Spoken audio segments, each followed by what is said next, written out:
The massive lecture hall on Kepler Prime hummed with quiet chatter as hundreds of alien students settled into their seats. The building itself was a marvel of galactic engineering, with walls that shifted color based on the emotional state of the occupants and seats that automatically adjusted to accommodate dozens of different alien physiologies. Professor Vextar entered through the main doors, his heavy footsteps echoing across the polished floor.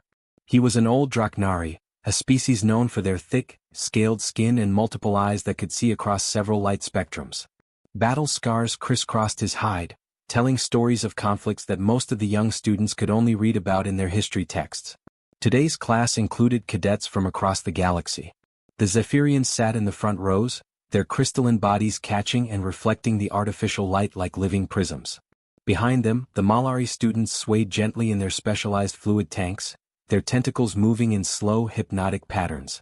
The insectoid creche clicked and chittered quietly among themselves, their compound eyes tracking every movement in the room. "Today we study primitive combat methods," Professor Vextar announced, his voice carrying easily across the vast space. His translator device rendered his words into dozens of languages simultaneously. "Specifically, we will examine why certain species have been restricted from participating in galactic military operations." A ripple of interest passed through the students. Military restrictions were rare in galactic society. Most conflicts were resolved through advanced technology and civilized negotiation. When warfare did occur, it followed strict rules that had been refined over thousands of years. Cadet Zilnox, a young Zephyrian whose crystal body glowed with confidence, raised one of his faceted appendages. "Professor, which species could possibly be too primitive to follow standard military protocols?" Vextar's multiple eyes focused on the eager student. "Humans," he said simply. The reaction was immediate. Laughter erupted from every corner of the lecture hall. The sound was a strange mixture of musical Zephyrian chimes, bubbling Malari amusement, and the sharp clicking of creche mandibles. Students turned to each other, sharing incredulous looks and whispered comments. "Humans?" gasped Cadet Thrix, her insectoid voice carrying clearly above the noise. "But they're so soft." "I've seen them at the trade stations," added another student. "They can barely lift standard cargo without mechanical assistance. Their bone structure is completely inadequate for real combat." Gluptar, a Malari whose blue-green tentacles writhed with mirth, projected his thoughts through his species' natural telepathic abilities. His translator converted the mental images into words. "Professor, surely you're joking. Humans are one of the most emotionally unstable species in known space.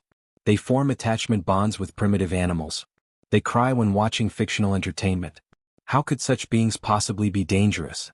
The laughter continued, growing louder as more students joined in. Stories began flowing freely throughout the hall.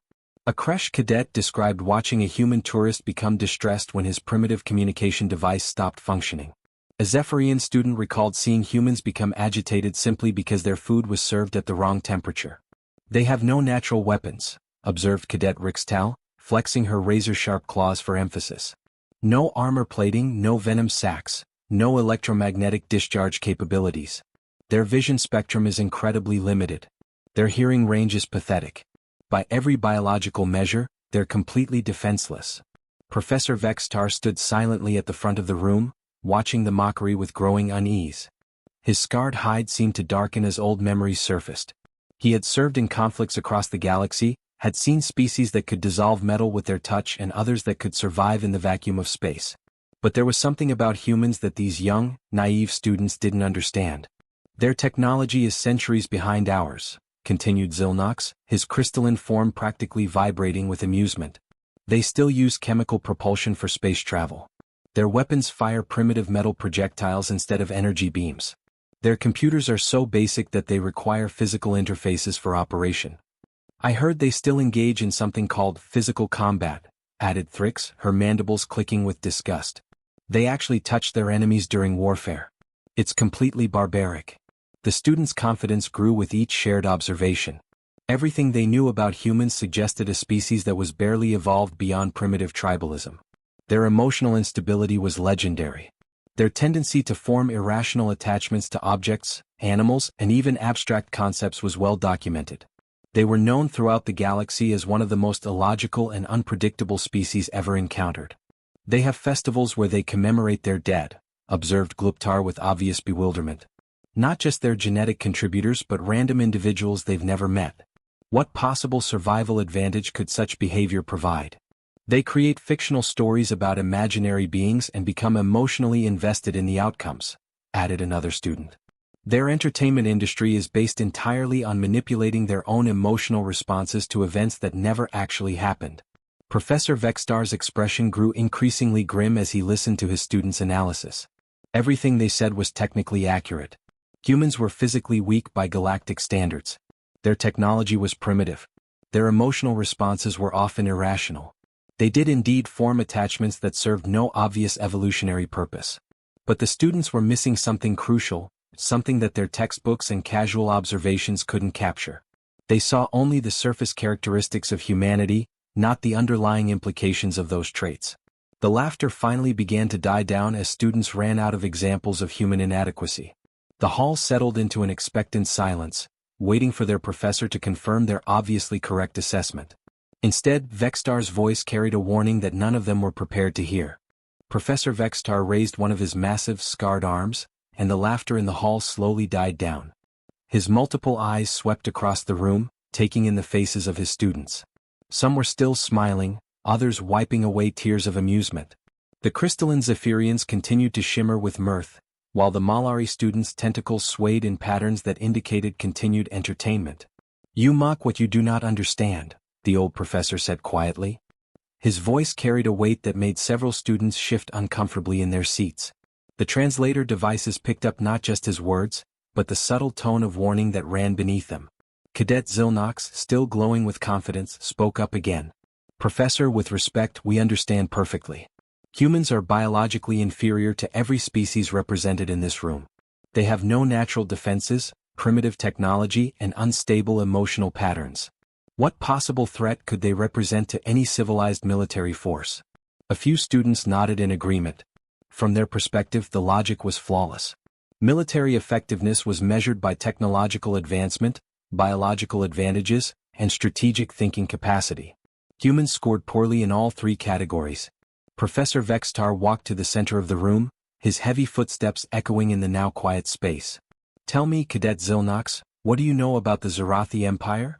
The young Zephyrian's crystalline body flickered slightly, a sign of confusion among his species. The Zarathi? They were one of the most powerful military forces in the galaxy about 50 years ago. Advanced technology, superior numbers, excellent strategic planning. They controlled 12 star systems before they disappeared. "They didn't disappear," Vextar corrected. "They withdrew. Completely. From active galactic politics. Do any of you know why?" The students looked at each other uncertainly. The Zarathi withdrawal was mentioned in their history texts, but only briefly. It was treated as a minor footnote, a simple decision by an empire to focus on internal development rather than expansion. Cadet Thrix clicked her mandibles thoughtfully. "Our texts say they chose to concentrate on domestic improvements. Standard imperial consolidation strategy." "Your texts are lying," the professor said bluntly. The words hit the students like a physical blow. Academic dishonesty was almost unknown in galactic education. Information was considered sacred, too important to distort or hide. Gluptar's tentacles writhed with confusion as he projected his thoughts. "Professor, why would educational materials contain false information?" Vextar activated the room's holographic display system. Instead of showing the usual educational materials, he accessed something different. A security panel appeared in the air, covered with warnings and restriction notices.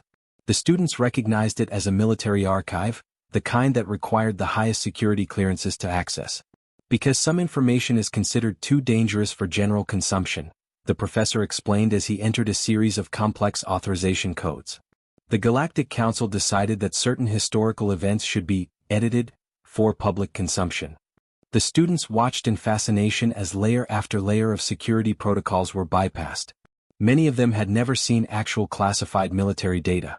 Their education had focused on theoretical scenarios and historical conflicts that were safely in the past. "The Zarathi Empire encountered humans 50 years ago," Vextar continued, his claws dancing across the holographic controls. "First contact occurred at a human colony world called New Sol. The Zarathi fleet consisted of 200 ships, carrying advanced weaponry and 40,000 trained soldiers. Images began to appear in the display. The students saw sleek Zarathi vessels, their hulls gleaming with energy shielding and bristling with weapon systems. The soldiers looked formidable, encased in powered armor that could deflect energy weapons and enhance their natural strength tenfold. The human colony had a population of about 100,000 civilians, the professor continued. Their defensive fleet consisted of 12 ships using primitive chemical propulsion and kinetic weapons. Their ground forces numbered fewer than 3,000, equipped with basic armor and those metal projectile weapons you find so amusing. Cadet Riksdal's claws extended slightly, a reflexive response to tension among her species. The odds were completely in the Zorathi's favor. The outcome should have been obvious. It should have been, Vextar agreed. The Zorathi command estimated the conflict would last perhaps 6 hours. 12 at the most, if the humans proved unusually stubborn. They planned to offer surrender terms after demonstrating their overwhelming superiority. The professor paused, his multiple eyes focusing on different sections of the room. The battle lasted 3 months. Silence fell over the hall like a heavy blanket. The students stared at the professor, trying to process what they had just heard. A force with overwhelming technological and numerical superiority had been held off for 3 months by what should have been defenseless primitives. "That's impossible," whispered Zilnox. "No species can maintain resistance against such overwhelming odds. Basic military theory states that any reasonable commander would surrender when facing certain defeat." "Basic military theory," Vextar said grimly, "assumes that all species share similar concepts of what constitutes reasonable behavior. It assumes that survival instinct operates within civilized parameters. It assumes that beings will choose logical surrender over meaningless destruction." He gestured toward the security panel, which continued to display restriction warnings. "What you are about to see will challenge every assumption you have made about warfare, about survival, and about the nature of intelligence itself. The footage I am going to show you is the reason why humans are banned from galactic military conflicts." The students leaned forward in their seats, their earlier amusement completely forgotten. Something in their professor's tone suggested that they were about to witness something that would change their understanding of the universe itself. "The ban is not in place to protect humans from us," Vextar said quietly as he prepared to activate the classified footage. "It is in place to protect us from them." The lights in the lecture hall dimmed until only the holographic display provided illumination. Professor Vextar's claws moved across the controls with practiced precision, entering final authorization codes that made several students gasp. The security warnings floating in the air were unlike anything they had seen in their academic careers. "What you are about to witness," the professor said slowly, "happened 53 years ago. The footage is unedited military surveillance data from Zorathi command vessels." The display flickered, then resolved into a crystal-clear image of space. The students could see the human colony world of New Sol hanging in the darkness like a blue-green jewel. It looked peaceful, almost inviting, with white clouds swirling over vast oceans and green continents. Surrounding the planet was the Zorathi fleet. Even through the recording, the alien ships looked magnificent and terrifying. Their hulls gleamed with energy shields that bent light around them like water. Weapon ports glowed with barely contained power. The formation was perfect, a textbook example of overwhelming force deployment. The Zorathi commander was Admiral Kreshtok, Vextar explained as the image zoomed in on the flagship. A veteran of 30 successful campaigns. He had never encountered meaningful resistance from any species classified as technologically primitive. Cadet Zilnox watched with growing interest as smaller ships detached from the main fleet. These were troop transports, heading toward the planet's surface with mathematical precision. "Standard invasion protocol," he observed. "Demonstrate superior firepower, offer surrender terms, occupy strategic locations." The first surprise came when the human defensive fleet engaged. The students expected to see a brief, one-sided battle. Instead, they watched 12 primitive human ships somehow survive the initial Zorathi assault. The human vessels were tiny compared to their opponents, and their weapons seemed laughably inadequate. But they didn't fight like any civilized species would.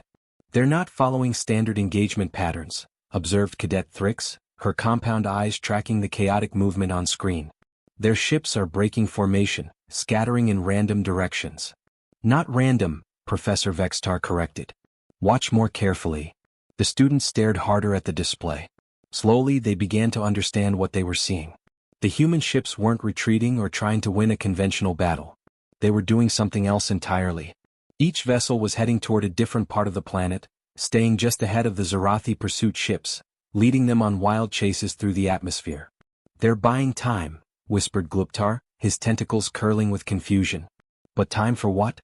They have no reinforcements coming. No secret weapons being prepared. What could they possibly accomplish with a few extra hours? The answer came when the perspective switched to ground-based cameras. The students watched Zarathi landing craft descend toward major population centers, expecting to see panicked civilians fleeing in terror. Instead, they saw something that made no sense. The cities were empty. Not destroyed, not abandoned in panic. Simply empty. Streets that should have been filled with fleeing people contained nothing but wind-blown debris. Buildings stood intact but vacant. Even the traffic control systems continued operating normally, managing the movement of vehicles that no longer existed. "Where did they go?" asked Cadet Rixtal, her claws extending nervously. 100,000 people don't just vanish. The Zarathi forces had the same question. The footage showed armored soldiers moving through eerily quiet streets, their weapons ready but finding no targets. Their equipment detected life signs throughout the city, but somehow never managed to locate actual living beings. Then the attacks began. The first incident looked like an accident. A Zarathi patrol was crossing what appeared to be an empty plaza when an explosion erupted beneath their feet. Not from any visible weapon or device, but from the street itself. The pavement simply exploded upward, sending alien soldiers flying. "Improvised explosive devices," Professor Vextar explained as his students watched in shock. Hidden in the infrastructure itself. The humans had turned their own city into a weapon. More attacks followed in rapid succession. Windows shattered as sniper fire came from buildings that appeared empty. Manholes covers exploded as soldiers passed over them. Even the decorative fountains in public squares turned out to be concealing armed humans who emerged just long enough to fire a few shots before disappearing again. "This is impossible," breathed Zilnox. "Our sensors should be detecting them. Zarathi equipment can track individual heat signatures through solid walls." "It can," Vextar agreed. "But only if the targets behave predictably. Watch what happens next." The footage showed Zarathi forces using their advanced sensors to locate human heat signatures in a large building. They surrounded the structure, prepared to flush out the hidden enemies. When they breached the walls, they found the building filled with civilians. Women, children, elderly people. All unarmed, all apparently terrified. The Zarathi soldiers, following civilized military protocols, began processing the civilians for safe evacuation. That was when the real attack began. The civilians revealed hidden weapons and attacked at point-blank range, inside the Zarathi formation where their superior technology couldn't be brought to bear effectively. "They're using their own people as bait," whispered Thrix, her mandibles clicking with horror. "Those aren't soldiers in disguise. They're actual civilians. Families. Children." The students watched in growing unease as the pattern repeated throughout the city. Every building that appeared to contain innocent civilians turned into a trap. Every surrender attempt became an ambush. The humans had somehow convinced their entire population to participate in military operations. "No species does this," protested Gluptar. "Civilians are non-combatants. Military forces exist specifically to protect civilian populations. This violates every principle of civilized warfare." Professor Vextar's expression darkened further. "That assumes the enemy shares your definition of civilization." The footage continued, and the students watched in growing horror as their understanding of warfare crumbled before their eyes. What they were seeing defied every military principle they had learned, every assumption about how intelligent beings should behave in conflict. The camera switched to a Zarathi command bunker where officers were frantically trying to understand what was happening. Their advanced computers showed tactical displays filled with red warning markers, but the patterns made no sense. Enemy contacts appeared and disappeared like ghosts. Supply lines were being attacked by forces that shouldn't exist. "Day 7 of the occupation," Professor Vextar narrated as new footage began. "The Zarathi forces controlled every major population center on the planet. By all military standards, they had achieved complete victory. But victory looked nothing like what the alien students expected. Instead of orderly occupation and peaceful surrender, the screen showed Zarathi soldiers looking exhausted and frightened. They moved in tight groups, weapons constantly ready, jumping at shadows and sounds that shouldn't have been threatening. The first major incident began when a Zarathi supply convoy was traveling between two captured cities. The route was completely secure, monitored by aerial surveillance and protected by armed escorts. The convoy consisted of 12 heavily armored vehicles carrying essential supplies and ammunition. The students watched as the convoy suddenly stopped in the middle of what appeared to be empty farmland. The lead vehicle had encountered something blocking the road, but the camera couldn't show what it was from this angle. Probably debris, observed Cadet Zilnox. Standard delaying tactic. They'll clear it and continue. Instead, the footage showed Zarathi soldiers climbing out of their vehicles to investigate. They approached the obstruction carefully, weapons raised and sensors active. What they found was a single human child, no more than 10 years old by their species standards, standing in the center of the road. The child appeared to be crying, reaching out toward the soldiers with small hands. By every civilized standard, this was an innocent civilian who needed help and protection. They're going to assist the child, said Cadet Thrix with approval. Proper military protocol requires protection of non-combatant juveniles. The Zarathi soldiers clearly thought the same thing. They lowered their weapons and approached the small figure with obvious concern. The child continued to cry, stumbling toward them with the unsteady gait of someone very young or very frightened. When the soldiers reached the child, the explosion was massive. The students jerked back in their seats as the display filled with fire and smoke. When the image cleared, the entire convoy was gone. 12 armored vehicles and 43 soldiers had been completely destroyed by what appeared to be a single small human. Suicide bombing, Professor Vextar explained quietly. Using their own offspring as weapons. The lecture hall fell silent except for the soft humming of the ventilation systems. Several students looked physically ill. The concept of using children as weapons was so far outside their understanding that their minds struggled to process it. That's not possible, whispered Gluptar, his tentacles wrapped tightly around his body in a protective gesture. No species would sacrifice their own young. The parental protection instinct is universal among intelligent life. Is it? The professor asked. Or is that simply what we tell ourselves because we cannot imagine any other way? The footage shifted to show another incident. This time, Zarathi forces had surrounded a human medical facility, following reports of wounded civilians inside. Medical facilities were protected under all galactic warfare conventions. They were considered neutral ground, places where healing took precedence over conflict. The alien soldiers approached the hospital with their weapons lowered, following proper protocol for interacting with medical personnel. The building appeared normal from the outside, with medical symbols clearly displayed and wounded people visible through the windows. When the Zarathi forces entered to provide assistance, they found themselves in a carefully prepared killing zone. The patients were armed fighters who had been waiting for exactly this moment. The medical equipment, concealed weapons and explosives. Even the doctors and nurses opened fire on the soldiers who had come to help them. They've weaponized mercy, observed Cadet Rixtal, her voice barely audible. They're using our own compassion against us. The pattern became clear as more footage played. Every human institution that should have been sacred was turned into a trap. Schools became fortresses. Playgrounds became sniper nests. Even cemeteries were filled with hidden fighters who emerged from graves to attack passing patrols. But the most disturbing footage came from the human residential areas. The students watched families working together to prepare ambushes, with children no older than their youngest siblings helping to build explosive devices and plan attacks. Look at their faces, Professor Vextar commanded, zooming in on the human civilians. What do you see? Cadet Zilnox studied the display carefully. They're not afraid, he said slowly. They should be terrified. They're facing forces with overwhelming superior technology and training. But they look determined. More than determined, the professor corrected. They look angry. Not the hot anger of a moment, but the cold anger of someone who has decided that nothing else matters except destroying their enemy. The footage showed a human woman named Hayan teaching her young son how to hide explosives in toys.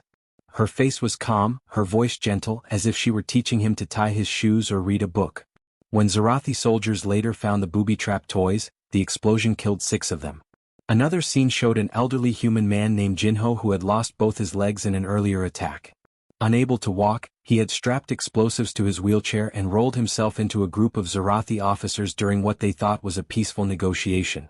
They're not fighting to win battles, whispered Thrix, her compound eyes reflecting the horror of what she was seeing. They're fighting to make victory meaningless. The students began to understand that they were witnessing something far worse than military defeat. They were watching an entire species commit to total war, where every person became a weapon and every location became a battlefield.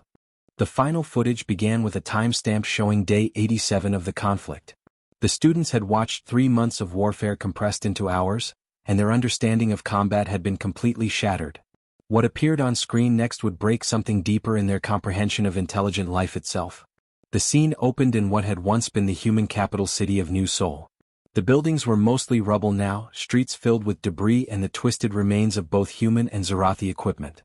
Smoke rose from countless fires that had been burning for weeks. By any measure, this was a defeated city.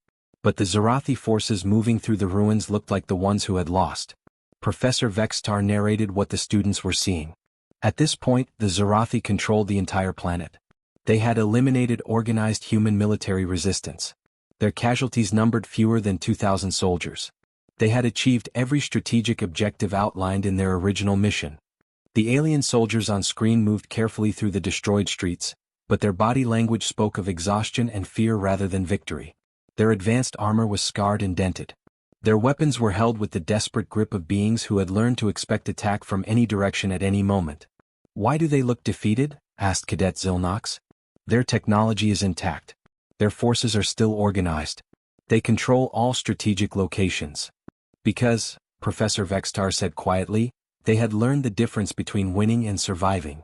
The camera focused on a group of Zarathi officers gathered around a tactical display. Their commander, Admiral Kreshtok, was speaking to his subordinates, and the translation appeared as text on the screen. His words chilled the watching students. "We cannot maintain this occupation," the Admiral was saying. "Our soldiers are suffering complete psychological breakdown. Half of our forces are requesting immediate evacuation from combat duty. The other half are showing signs of severe mental trauma." One of his officers responded, "Sir, we have achieved total military victory. The enemy has no remaining organized forces.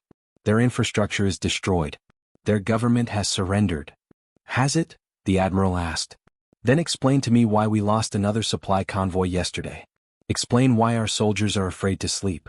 Explain why every single building in this city might contain someone trying to kill us." The footage switched to show what the Admiral was describing. A Zarathi soldier named Vrital was attempting to provide medical aid to a wounded human civilian. The human was a young woman named Nari who appeared to be dying from injuries sustained in the fighting. As Vrital knelt beside her with medical supplies, following the civilized protocol of providing aid to wounded non-combatants, Nari grabbed a concealed explosive device and detonated it. The blast killed them both. "She was dying anyway," observed Cadet Thrix with horror. "She chose to use her death as a weapon." More examples followed in rapid succession. Elderly humans who could barely walk threw themselves at Zarathi patrols with explosives strapped to their bodies. Children who appeared to be playing innocent games led soldiers into carefully prepared ambushes. Even the wounded and dying found ways to strike back at their occupiers.